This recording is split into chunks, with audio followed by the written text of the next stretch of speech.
نستكمل مع بعض اخبار نادي الزمالك قبل ما نتكلم عن اخبار النادي الاهلي اللي بيستعد بقوه لمباراه الاربعاء القادم ان شاء الله في الدور قبل النهائي في البطوله العربيه. الكلام دلوقتي على انه المدير الفني البلجيكي فرانكي فيركواترن مدرب منتخب بلجيكا السابق موجود في القاهره من يومين للتفاوض وحسم تولي تدريب نادي الزمالك.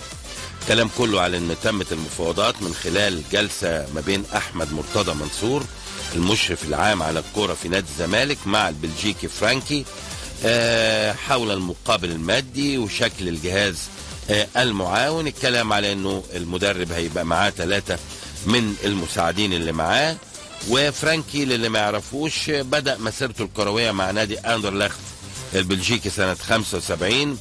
لعب في مسيرة طيبة، انتقل نادي نانت الفرنسي، لعب معاهم لغاية لما راح مولمبيك. يعني ده بالنسبة ان هو لعب. طبعا التدريب هو اللي يهمنا. درب ناشئ نادي براين في موسم 93-94، بعد كده نادي ميشلين 94-97، بعد كده راح الفريق الاول موسم 97-98، راح بعد كده 98 لنادي اندرلخت كمساعد للمدرب، 99 عمل كمساعد للمدرب حتى عام 2005، وبعدين استلم مهام الفريق.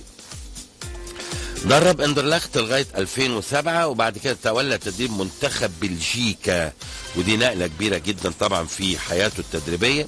في عام 2009 استمر معهم موسم ونص تقريبا، وبعدين تولى تدريب الجزيره الاماراتي موسم 2011-2012، ثم تولى تدريب سبورتنج لشبونه. مسيره طيبه حقيقه. يعني كان الكلام على فكره، وكان سافر بالفعل احمد مرتضى منصور لليونان عشان يتكلم مع اليوناني جورجوس دونيس، وده كان المدير الفني السابق لنادي الهلال السعودي والشارقه الاماراتي.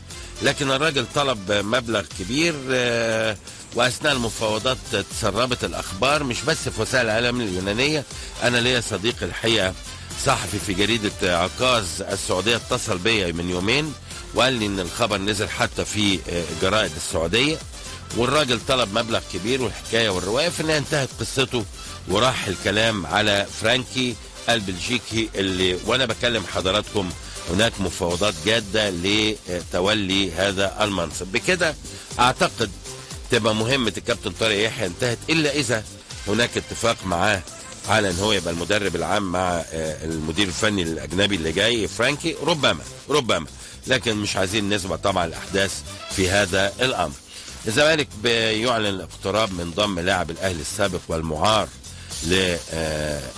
والمنتقل لوادي المقاولون العرب محمد فاروق. كل الاحوال في جلسه النهارده بيحضرها رئيس النادي المستشار مرتضى مع كابتن طارق يحيى مع كابتن فاروق جعفر، هيحسموا قائمه الراحلين عن الفريق والجدد تمهيدا لاعلان الكلام ده. بس هيعلنوه امتى؟ يعني المفروض يوم 8 اغسطس ان شاء الله مباراه الزمالك مع المصري في الدور قبل النهائي لكاس مصر يوم 8 اغسطس. خلاص بقى كان الماتش ده يوم 9، لما الزمالك خرج مبكرا بقت المباراه يوم 8 اغسطس الزمالك مع النادي المصري. طبعا المفروض كل اللعيبه القدام هم اللي هيلعبوا مباراه الكاس، عشان كده من المستحيل ان تعلن اي اسماء الا بعد انتهاء موقف نادي الزمالك من كاس مصر، سواء بالوصول الى المباراه النهائيه او الخروج من الدور قبل النهائي، الله اعلم. طبعا مباراه هتبقى كبيره وقويه بين الزمالك والمصري. بكده يبقى الزمالك هيلعب المصري يوم 8 اغسطس، بينما الاهلي هيلعب يوم 9 اغسطس مع سموحه في حال خروج النادي الاهلي من الدور قبل النهائي للبطوله. الله اعلم هل هناك موعد بديل ولا ده هيبقى الموعد النهائي. هيتحدد الامر ده كله على ضوء طبعا مباراه الاربعاء القادم. دي تقريبا كل اخبار نادي الزمالك عندنا، ما عندناش اكتر من كده فيما يتعلق بنادي الزمالك. نروح بقى للنادي الاهلي. النادي الاهلي زي ما قلت لكم اتحدد خلاص يوم 9 المفروض اغسطس مباراته امام سموحه في الدور قبل النهائي. الكسبان من الاهلي وسموحه هيلتقي مع الكسبان من الزمالك والمصري يوم 15 أغسطس. هل الميعاد ده أكيد نهائي ولا هيتعدل؟ الله أعلم، بعد حصول طبعا اون سبورت على حقوق كلاسيكو الأرض اللي هو ريال مدريد وبرشلونة. ده هيبقى يوم 15، هيبقى أنا آسف يوم 13 ويوم 16. هل في الوسط هيتلعب ماتش الأهلي والزمالك؟ حقيقة ما عنديش تأكيد بالكلام ده، لكن هنتأكد من الكلام ده كله والحكاية والرواية. طيب نتأكد برضو من صديقنا الحاج عامر حسين على كل المواعيد دي. حاج عامر مساء الأنوار. مساء الأنوار، مش عديز ده حضرتك. يا رب تكون بخير. الله يخليك ويبارك فيك. دلوقتي الله يخليك حاج عامر، انتوا دلوقتي اتفقتوا على انه يوم 8 ان شاء الله الزمالك مع المصري. ان شاء الله. في استاد الجيش برج العرب بعتنا النهارده. والبديل استاد اسكندريه. في حالة عدم موافقة استاد الجيش. لأي عذر، أي سبب من الأسباب. لأي سبب من الأسباب، وكان آخرها تحطيم الكراسي إياها من بعض من المعتوهين من جماهير الزمالك. تمام، بس احنا نتمنى طبعا عشان المصري بيلعب كل مبارياته هناك، فنتمنى يعني ان يبقى في عفو يعني. نتمنى على الأقل إن الماتش ده بدون جمهور طبيعي. جمهور. طيب بالنسبة للأهلي أنا قريت إن هو يوم 9 في حالة خروج الأهلي من الدور قبل النهائي، الكلام ده مظبوط؟ مظبوط. طب ولو استمر للنهائي؟ يبقى يوم 10 إن شاء الله. أوكي، يعني هيبقى فرق يوم. فرق يوم واحد. يبقى اعمل حسابك إن هو يوم 10. ان شاء الله نتمنى. ان شاء الله الاهلي هيعدي باذن الله مؤكد. تعرف حضرتك اصل متحدي كان في البطوله العربيه تنتهي يوم 5. وبعدين لما الامن رفض ان يبقى دور قبل النهائي مباراتين ورا بعض. لاحتمال ان الاهلي والزمالك يبقوا ورا بعض. في يوم واحد بالظبط. فهيبقى صعب ان الجمهورين يخشوا في مباراتين ورا بعض. فاتعمل قبل النهائي على يومين، فبالتالي تم تاجيل المباراه النهائيه من يوم 5 ليوم 6. عن طريق اللجنة المنظمة برئاسة الحاج محمد روران. طيب بالمناسبة برضو أنا حابب أسألك سؤال مهم أوي. أنا قريت في الورق الأولاني بتاع بطولة العرب طبعا إنه في سيستم للدور قبل النهائي، أول مش عارف المجموعة إيه قبل إيه وبعدين فوجئنا إن في قرعة. هل تم تعديل اللائحة دي أثناء البطولة ولا إيه يا حاج عادل؟ لا، قبل البطولة. قبل البطولة. هي اللائحة دي طلعت وللأسف طبعا حطت على السيستم بتاع الاتحاد العربي، طبعا ما تعدلتش. انما قبل البطوله بلغوا الانديه كلها على ان هيبقى في قرعه مفتوحه للاربع فرق. اوكي. يعني الفرق يعني كلها معلنه. يعني بكره ممكن يبقى الاهلي مع الترجي، الفيصليه، اتحاد النغد. يا الفتح الرباطي المغربي. الفتح المغربي. يعني 3 احتمالات، كل احتمالات في القرعه بكره. وهتبقى قرعه قدام الناس كلها، ومندوبين الانديه هم اللي هيسحبوا القرعه. الساعه كام؟ الساعة 10:30 صباحا ان شاء الله. صباحا. فين هتعملوها يا حاج عامر؟ في فندق الإقامة، ما اعرفش اقول اسمه ولا لا. لا قول. فندق ازور. اوكي، ده فندق الإقامة اللي عنده كوبري ستانلي. اللي عنده كوبري ستانلي. ده فندق الإقامة بتاع اللجنة المنظمة. اوكي، طبعا هتذاع على الهواء مباشرة اكيد. ان شاء الله. وفي مؤتمر صحفي بعدها نتحدي برضه. وفي مؤتمر صحفي، ممتاز. طيب النهائي بقى كاس مصر. النهائي يوم 15 ان شاء الله زي ما هو الميعاد. ده الميعاد اللي حددناه.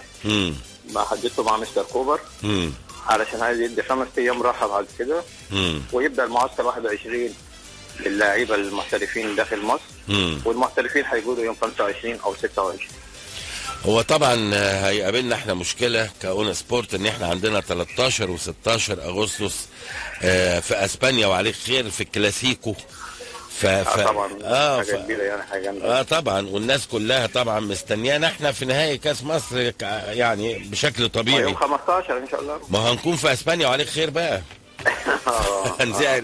هنذيع كاس مصر من اسبانيا. يقدروا عليها من هناك يعني. نقدر نعمل خط. نعمل خط نعلق من هناك ان شاء الله باذن الله. ان شاء الله. بس برضه هي المشكله الثانيه ان يوم 13 مباراه المحليين مع المغرب. المحليين. وده نفس اليوم اللي فيه الصور المباراه الاولى اللي فيه الكلاسيكو. فطبعا انا اديت اقتراح للكابتن هاني والكابتن مجدي. كابتن هاني لسه موجود؟ ان هم يتفقوا مع الكابتن هاني ابو ريده، مش هاني رمزي. اوكي. فيتفقوا مع الكابتن حماده صدقي. يعني يتقدم يوم يبقى يوم 12. او يتبدر ميعاده من 8 يبقى الساعه 6. للمباراه الساعه 10 علشان نقدر نجيب الناس في اسكندريه يتفرجوا على بالظبط على المباراه في الاستاد ويشجعوا المنتخب. صحيح لانه اي غير حاجه مشوارها بعيد ممكن ما يلحقوش. طبعا كلام مظبوط، لانه استحاله طبعا حد هيسيب الكلاسيكو ويروح في اي حته تانية يعني. فنتمنى يعني تمام يبقى في موافقه ان شاء الله. انا بشكرك شكرا جزيلا يا حاج عامر. اشكرك شكرا جزيلا. اذا خلاص احنا كده عرفنا كل حاجه.